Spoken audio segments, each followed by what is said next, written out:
Eu quero fazer uma reflexão com vocês, uma palavra rápida, sobre a história de um rapaz que tinha tudo para ser um perdedor. Ele caminhou num ambiente muito hostil. A vida dele não foi uma vida das mais agradáveis. Ele sempre travou grandes embates para se tornar quem se tornou. A oposição sempre fez parte do dia a dia dele. Seu nome, Jacó. Eu quero fazer uma reflexão porque talvez nós precisemos nos agarrar a esses exemplos de oposições, cujos quais nós necessitamos de alcançarmos vitórias, de subjugarmos essas adversidades. E eu queria rapidinho, coloca para mim aí na tela, por favor, Gênesis capítulo 25, verso 26. Preste atenção, eu vou usar só alguns textos, vou comentar pouco. Depois, saiu o seu irmão, agarrado a sua mão ao calcanhar de Esaú. Por isso, se chamou o seu nome Jacó. E era Isaque da idade de 60 anos, quando os gerou. Preste atenção, porque aqui está o nascimento desse menino. Ele é gêmeo com seu irmão Esaú, os dois. A diferença deles, provavelmente, alguns segundos ou minutos. O texto diz que quando Esaú está saindo, a parteira nota uma mão presa ao pé do menino. Talvez porque, se nós fôssemos olhar, não estivesse se esperando duas crianças naquela gestação.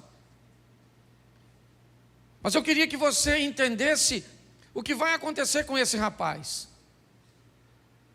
Quando alguém vê a mão dele ao calcanhar do seu irmão, eu não sei que mente insana acha que esse bebê está querendo suplantar, está querendo tomar o lugar de seu irmão.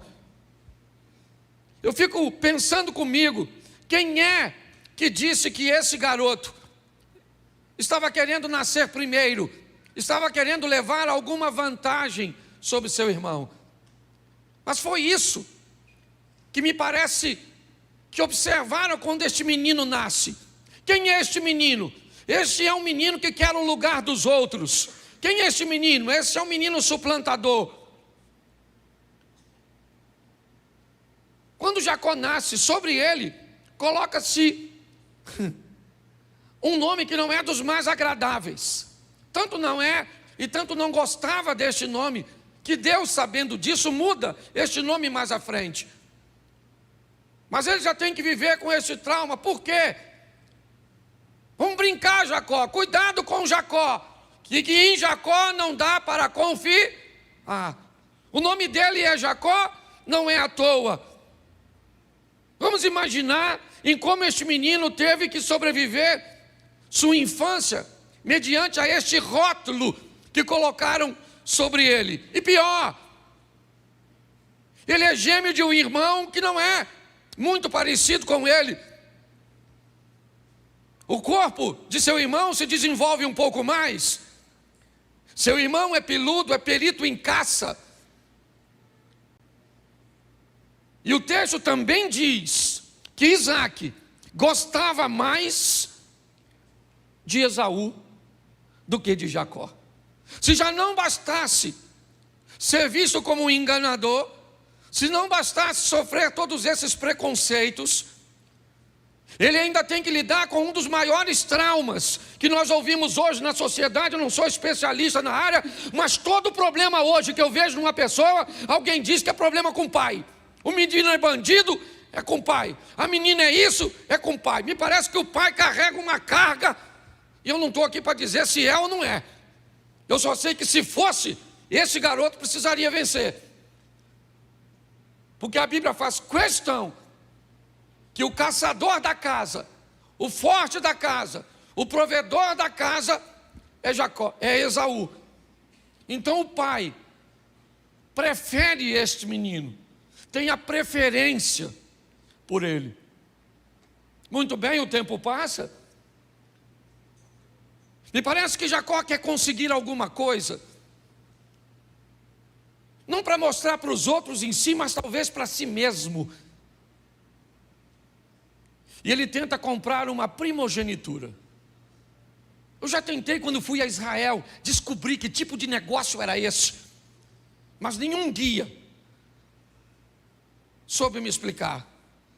Hoje eu almocei com um guia que me guia no Egito. Ele está no Brasil, eu trouxe ele aqui, foi no churrasco, no aniversário do Diogo, e eu fiquei conversando com ele, sei lá, umas 3 ou 4 horas, e surgiu também esse assunto que eu queria saber, ele que está tão próximo, e essa palavra já ardia no meu coração, mas ele não conseguiu também me explicar. Me parece um entendimento que eu consegui ver, é que é algo tão subjetivo como a primogenitura, uma bênção que viria no final da vida do pai. Jacó deseja obtê-la, porque ele se interessa por isso. Se é algo que ninguém vai ver, por que é que ele quer essa bênção da primogenitura? O que é isso? Quando é que ela vai acontecer? Eu queria lembrar você que seu irmão Esaú está com uma fome tão grande. O que ele quer é um resultado imediato, que o imediatismo de Esaú dá lugar, se eu posso chamar assim, um empreendedorismo. A capacidade de Jacó de se adiantar, de olhar para o futuro e ver alguma coisa numa bênção, que ele não poderia contar para ninguém que comprou, que seu irmão não diria a ninguém que vendeu. Mas me parece que esse menino queria ser alguém, pelo menos para ele, olhar para seu irmão e dizer em algum momento, numa briguinha, numa discussão, num momento de indiferenças, e ele poder dizer: mas também o primogênito agora sou eu, porque você me vendeu. Essa informação não poderia vazar, até porque eu não sei nem se isso teria valor perante seus pais. Mas o tempo passou, e aquele menino vai se deparar com a oportunidade de ter a bênção sobre si. Ele engana seu pai, é verdade. Me parece que talvez o rótulo que colocaram sobre ele acaba vindo à tona em algum momento, porque às vezes o que pessoas dizem a nosso respeito começam a aflorar na nossa vida. Quando alguém diz que você é soberbo, se você não prestar atenção, é só uma questão de tempo até a soberba buscar uma ocasião contra você. Quando alguém te rotula, você tem que ter muito cuidado para que esse rótulo de alguma forma não recaia sobre o seu comportamento. Está agora ele aceitando a pressão de sua mãe para enganar seu pai. Finalmente, o Jacó, ele aflora. Ele diz para a mãe: eu estou com medo, papai pode me amaldiçoar. Sua mãe, o interpela, o estimula a enganar o pai. Mas ele tinha todo o direito de dizer: eu não quero fazer isso. Mas ele levaria finalmente alguma vantagem. É a oportunidade de ele ter alguma coisa, dele ser alguém. E às custas de quê? Jacó consegue a bênção da roupa de seus irmãos, de seu irmão. O pai não o abençoou. Não. Jacó sabia disso. Isaac só disse o que disse para Jacó porque pensou que ele era Esaú.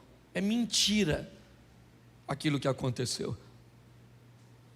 Ele recebeu a bênção, é verdade que recebeu, mas ela não era dele. Ele não tinha direito àquilo.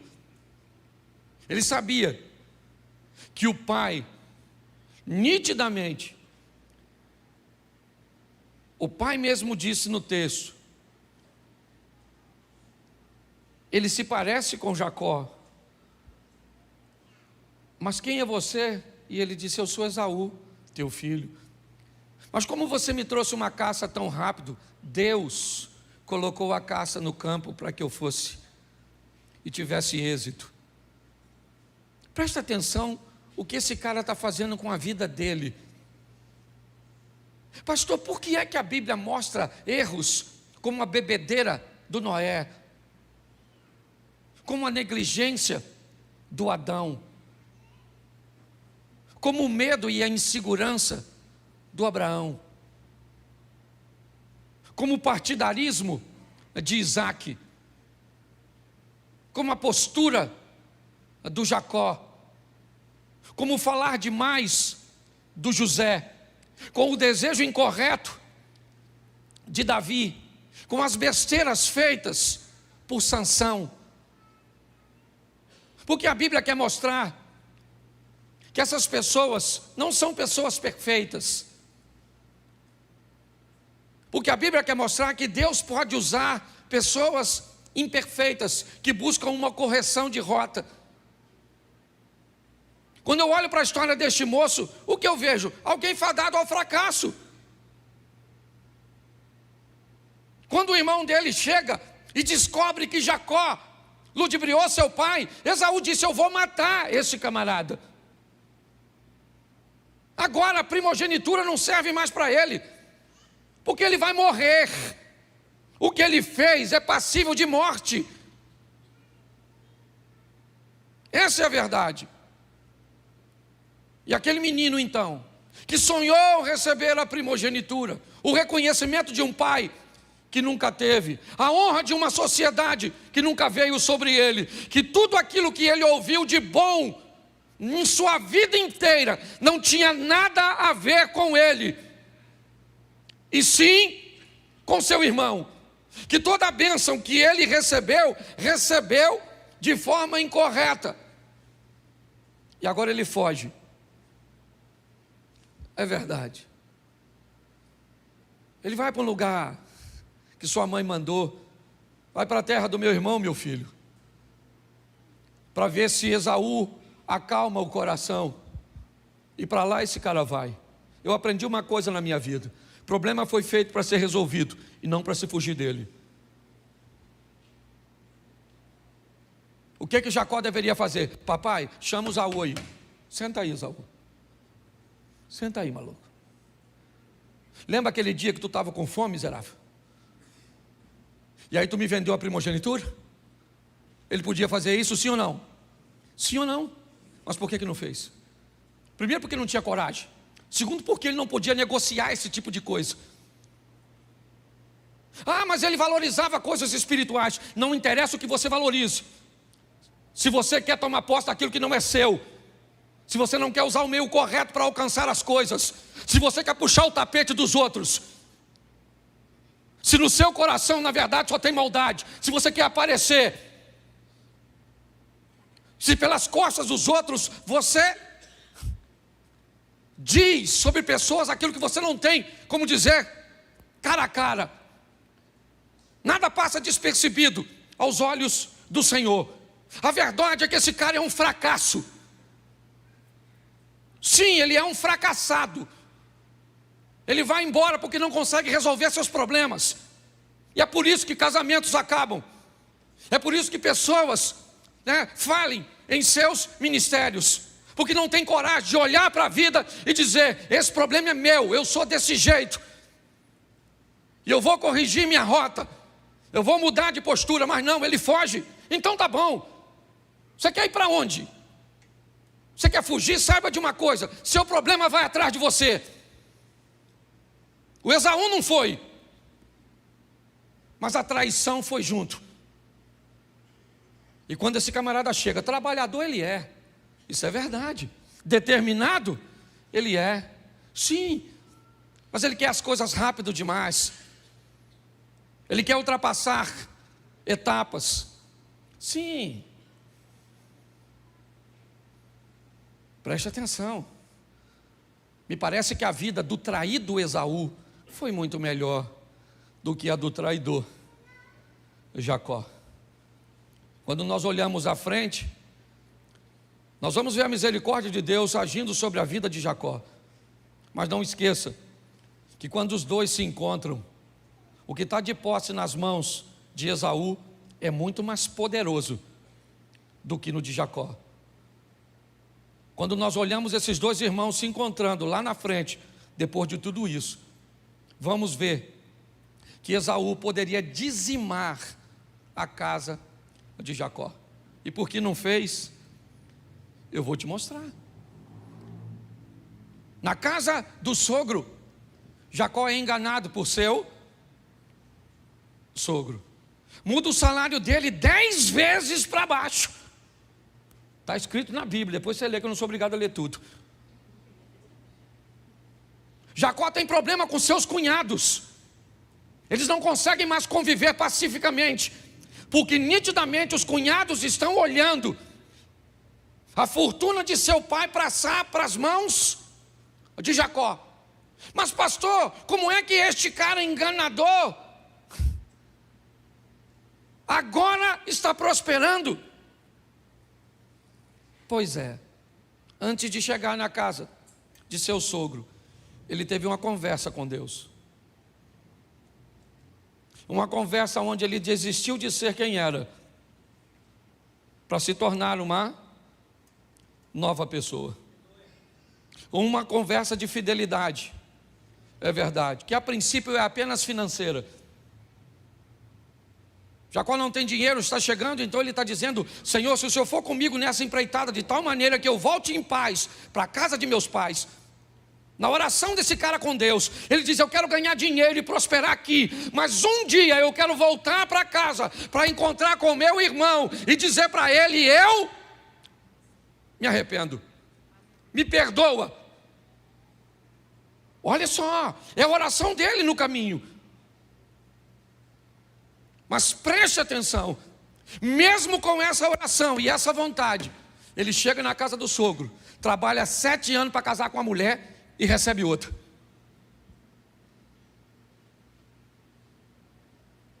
O sogro faz uma proposta para ele, sensacional: apacenta meus rebanhos, e eu te dou tudo aquilo que for salpicado e malhado como salário. Mas o texto diz que dias antes dessa proposta, Labão já tinha pego todos os salpicados e malhados e tinha separado longe do rebanho, e só tinha animal liso, e liso com liso. Pois o texto diz que o tal do Jacó, enganador, levava o rebanho para tomar água e colocava as varinhas de álamo, uma varinha sem casca e a outra com casca, ou seja, tudo listadinho dentro d'água. Eu não sei se isso é o suficiente para fazer com que o animal venha parir, certo? Talvez venha até daí, aquela cultura antiga que dizia que se uma mulher ficasse olhando muito para um troço, o filho nascia com a cara do troço. Eu não sei se essa cultura vem daí.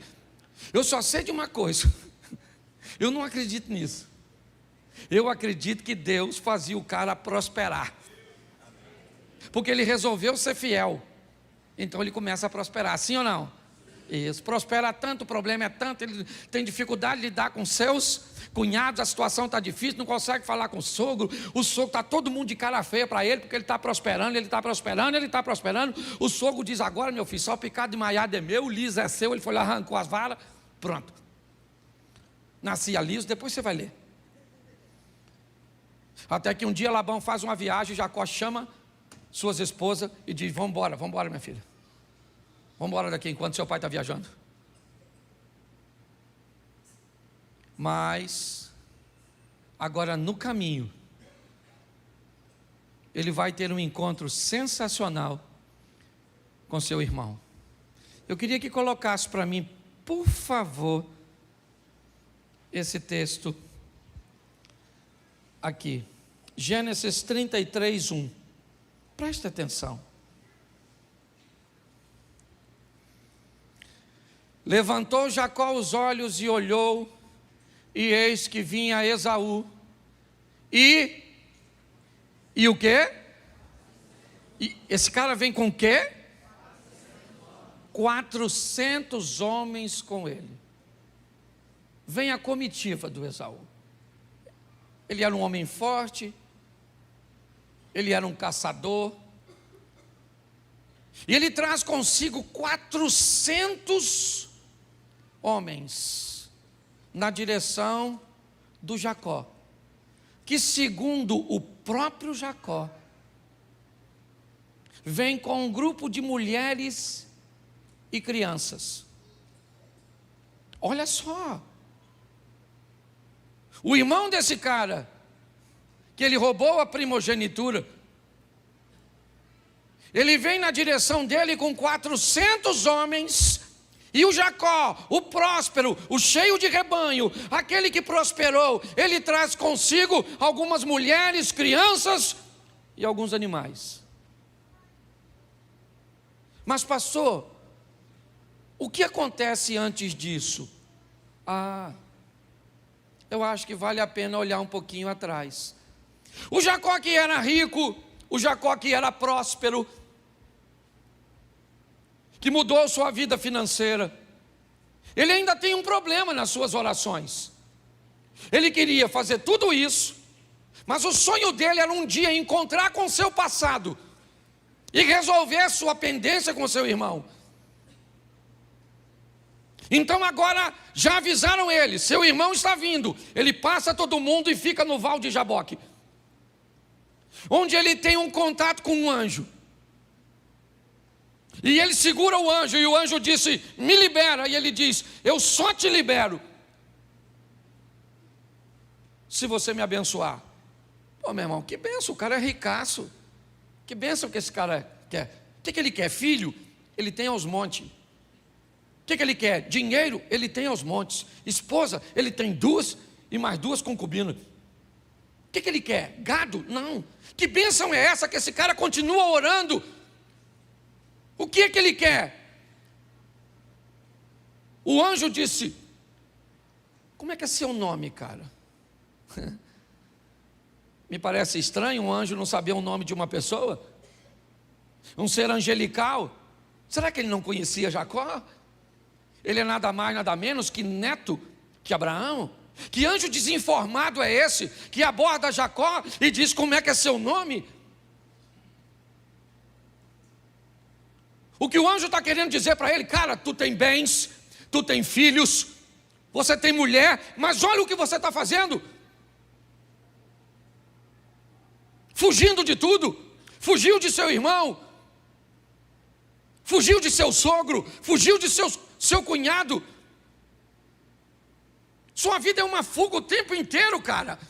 Você nunca enfrenta nada, é sempre fugindo. Como é que é seu nome, cara? Ele diz, meu nome é Jacó. Esse é o meu nome. Por quê? Porque eu não tive opção de escolher. Se eu tivesse opção de escolher, não teriam colocado sobre mim um nome que me desse um rótulo tão ruim. E o anjo disse, então a partir de hoje, você não vai se chamar mais Jacó. Opa! Não, não. A partir de hoje, seu nome não é mais esse, você não é mais isso. Eu não sou mais isso? Não. Seu nome agora é Israel. Você lutou como um campeão, e esse é seu nome. Beleza? Está tudo tranquilo? Vamos embora. O anjo vai embora, e Jacó atravessa o val. E na travessia do Val de Jaboque, ele faz o seguinte. Gênesis 33, verso 2. E pôs as servas e seus filhos na frente. Lá vem Esaú, as duas, Bila e Zilpa, à frente com os meninos, Rúben, Simeão, Levi, ok? Alguns dos filhos, não vai vir aqui agora na minha mente quem é filho de quem. Leia, ok? Sua esposa, ele põe logo depois, com quem? Com seus filhos. Raquel e José, ele põe atrás. Então ele diz, nós vamos encontrar com Esaú, mas é desse jeito. As concubinas vão na frente com seus filhos, e se elas morrerem, dá tempo de Raquel e José ir embora. Lia ou Leia e seus filhos vêm aqui, e Raquel e José vêm aqui, e eu vou lá para frente. O que Jacó está dizendo é o seguinte: agora eu vou enfrentar meus problemas. Eu vou na frente encontrar com meu irmão. Por quê? Porque o Jacó morreu no Val de Jaboque. E no Val de Jaboque, Deus trouxe à tona aquele cujo qual o menino nasceu para ser. Porque você nasceu para ser campeão. Você nasceu para ser vencedor. Esse garoto, agora, este homem agora, ele vai lá para frente. E Esaú quer matá-lo. Esse sempre foi o plano de Esaú. Eu quero matar. Mas quando Esaú olha para Jacó, ele não vê mais o enganador. Ele vê o Israel. Eu acho muito interessante. É a mesma pessoa. Ela só está sendo vista por olhos diferentes. É a mesma mulher. É o mesmo marido. É a mesma pessoa. Jacó não mudou sua fisionomia. Não. Quando Deus entra, você olha para uma mulher que não sentia nada e volta a sentir o amor, o respeito. Quando Deus entra com providência e te transforma, as pessoas olham para você e enxergam você totalmente diferente. Os dois irmãos agora estão caminhando um na direção do outro. Esaú vem, Jacó olha e diz, são 400 homens. Está certo. Mas quando ele olha para Esaú, quando Esaú olha para Jacó, o coração dos dois se move. Eles se abraçam. Jacó disse, tudo que eu tenho é seu, cara. Eu sou teu servo. Esaú disse, eu não estou precisando de nada disso, cara. Minha intenção não era vir aqui pegar nada seu. Minha intenção era vir aqui e tirar a sua vida. O que eu queria era te matar, até te ver, ou até ver o que Deus fez na sua vida, como Ele transformou você. Preste atenção nisso. Eles começam a conversar, mas para mim, o momento mais importante desse texto é o capítulo 33, o verso 12. Escute isso. E disse, quem disse aqui é Esaú, ok? Caminhemos e andemos, e eu partirei adiante de ti. Vamos juntos, Jacó.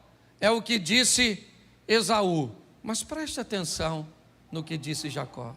Porém, ele lhe disse, meu senhor, sabe que esses filhos são tenros, e que comigo tem ovelhas e vacas de leite, e se as fadigar somente um dia, todo o rebanho morrerá. Ora, passe o meu senhor adiante da face do seu servo, e eu irei como um guia, pouco a pouco, conforme o passo do gado que está diante da minha face, e conforme o passo dos meninos até que eu chegue a meu senhor em Seir. Vai. E Esaú disse: deixarei logo contigo desta gente que está comigo. E ele disse: para que isso? Basta que eu ache graça aos olhos de meu senhor. Assim tornou Esaú aquele dia pelo caminho, né, a Seir,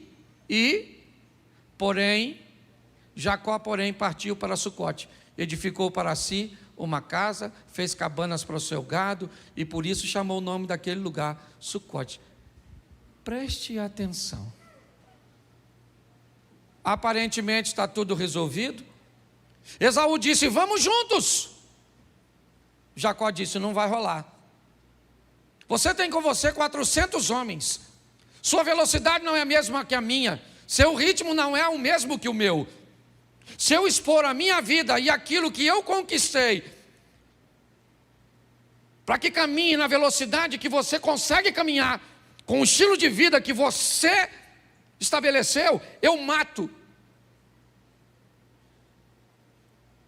Olha só, a maturidade de Jacó está dizendo: eu não tenho como ir contigo, cara, não dá, nossos ritmos são diferentes, mas nós fizemos as pazes, está tudo jóia, mas nós não vamos caminhar junto.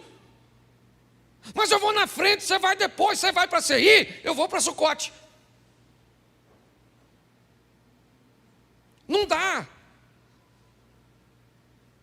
A velocidade dos outros, a expertise dos outros, o que Deus vai fazer na vida do outro não é o mesmo que vai fazer na nossa. Nós temos que entender e sobreviver a todas essas coisas. Os traumas, como ele sobreviveu na infância, as provocações, as brincadeiras, aquilo que nós, porque eu não sei se você é da época do cabeção, orelhão, dumbo, cabelo de fogo, baleia. Quem é dessa época? Levanta a mão por gentileza. Sobreviveu a tudo isso. Hoje você não pode chamar uma criança. Cabeção, processar você. Pare e pense. Os traumas, tá bom, querido, todo mundo tem trauma. Conversa com um montão de gente aqui. É o pai que abandonou, o outro que bateu, o outro que traiu, o outro que machucou, o outro que fez. É isso? Você quer falar dos seus traumas? Todo mundo aqui tem trauma. Tem gente aqui que não... mas eu perdi meu pai cedo. Tem gente que não sabe nem quem é o pai. Mas eu fui traído e o outro nem casou. Passei. Que nem um papa trair conseguiu. De tão ruim que é. Ruim a vida, não a pessoa. Tá bom? Não estou chamando ninguém de ruim, não. Eu estou dizendo que está assim de gente com a vida pior que a sua. Então pare de ficar olhando para isso. Enfrente seus problemas. São duros, mas são seus. Estamos olhando para um cara que tinha tudo para ser um perdedor, e por muito tempo viveu, e pior, prosperou, ganhou dinheiro, enriqueceu, teve filhos, mas não se sentia pleno, porque era o Jacó rico, era o Jacó próspero, era o Jacó abençoado, mas não foi chamado para ser Jacó, foi chamado para ser Israel. Mas no momento em que teve um encontro com Deus, cheio da grana, ele diz: me abençoa, me abençoa. E o anjo, sabendo que tipo de bênção ele falava, não tinha nada a ver com coisas materiais, diz: então vamos mudar de vida, cara, vamos deixar o Jacó para trás, vamos embora, vamos se tornar Israel. É importante você saber que mesmo depois de se chamar Israel, ainda o chamavam de Jacó. Se você continuar lendo o texto, o anjo mudou o nome dele, sim ou não? Sim ou não? Mas daquele texto em diante, todos o chamavam de Israel? Todos o chamavam de? Sim ou não? Mas ele não tinha mais problema com isso. Porque agora para ele chamavam ele de algo que ele sabia que não era. Agora a vida desse cara foi para frente. Agora a vida dele rompeu. A mensagem que eu tenho para vocês hoje é: viva na terra, na dependência dos céus. Não tenha medo de quem governa. Quem está governando? Quem é? Quem está governando é Labão? Então tá bom, meu irmão. Eu vou prosperar no ambiente onde o cara está defasando o meu salário. Quem está no comando? Quem está no comando é Nabucodonosor, o rei da Babilônia. Pois é, eu sou Daniel e sirvo ao rei dos reis. Quem está governando é Ciro, o rei da Pérsia. Pois é, eu continuo sendo Daniel, filho e parceiro do rei dos reis. É assim que a vida funciona. Nós temos que vencer as adversidades. Elas não são poucas, nem para Jacó, nem para mim, nem para você. Se você quer enaltecer seus obstáculos, fique à vontade. Você quer dizer que a vida é muito difícil para você? É assim? Você quer olhar e medir sua vida pela dos outros? Faça. Jacó nunca precisou, nunca. Eu não sei porque Rebeca fez essa loucura. Não sei onde ela estava com a cabeça, certo? Deus já tinha dito para ela que o maior serviria o menor. Mas ela o fez. Eu não sei de onde você está vindo, eu sei de onde eu vim. Eu sei o que eu tenho que vencer todos os dias. Eu sei o que eu tenho que escutar todos os dias. A Bíblia diz que a palavra de Deus é apta para discernir o que está no coração das pessoas. Se você sabe o que é isso, você sabe que às vezes a palavra de Deus já falou com você a respeito de pessoas que estão perto de você e o que elas querem quando estão perto de você e como Deus manda você se comportar.